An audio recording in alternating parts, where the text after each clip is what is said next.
Good morning, it's a new day. Today, my topic is overcoming failures. Unfortunately, today, a lot of people in the world they are just not willing to believe that they can overcome failures. I'm hoping that today's topic will, and the story I'm going to tell you, which is a real life story, will encourage you and will motivate you not to give up. I'll tell you towards the end what really we should not give up. Back in 1919, there was a man by the name Sir Edmund Hillary who was born in this world. He was quite special, I'll tell you why. And he happened to have the interest of climbing. And he was a New Zealand mountaineer.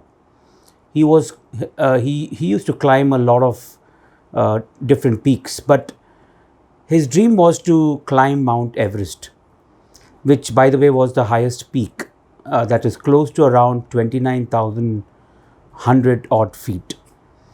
So, back at the age of 35 years, that is in 1953, he and Sherpa, his name is, I've written this down, the Sherpa mountaineer, his name is Tenzing Norway, or Norgay, sorry, Tenzing Norgay. Together, they climbed the summit of Mount Everest. Now, you might be thinking, what is special? Because you see today in the documentaries in National Geographic and many other movies, you see a lot of people climbing Mount Everest.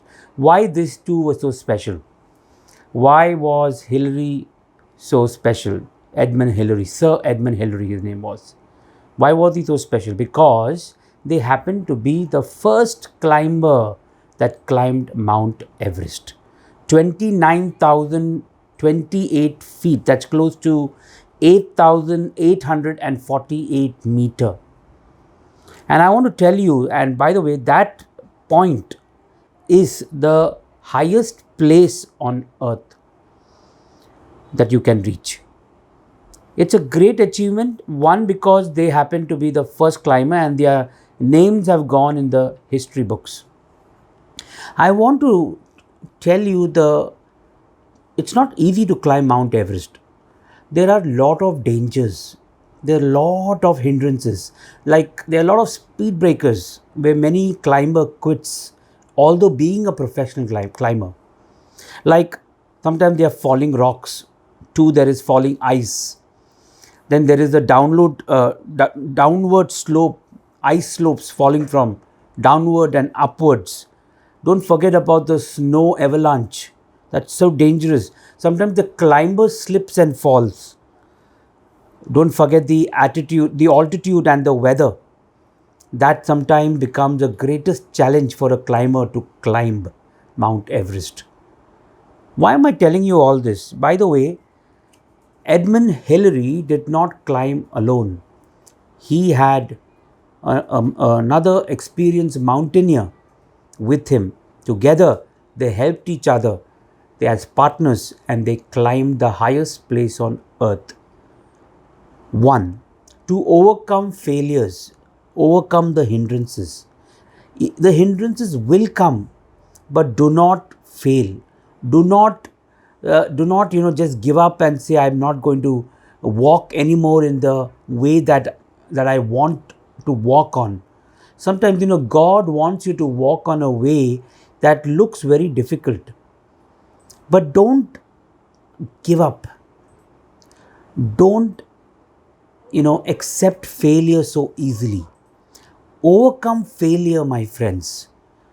How did they reach the highest place? How can you and me reach the highest place today in the presence of God, with God? And how can you do that? You can't do it alone. Sir Edmund Hillary, along with the Sherpa, they did it together. If you want to reach the highest place, which is the presence of God while on earth, what you got to do? You need a partner to help you. And that partner is none other but the Holy Spirit. And I'm telling you, together, when you believe in God, when you trust God, when you take the Holy Spirit as a partner, you can climb the highest place and enjoy the peaceful presence of God. I want to encourage you that don't just give up. Two things. One is, let the fear of failure be out of our lives. Command it out of your life in the name of Jesus. And number two, take the counsel of God. Hear how God is guiding you, and you will be able to overcome any failures in your life. May the Lord bless you.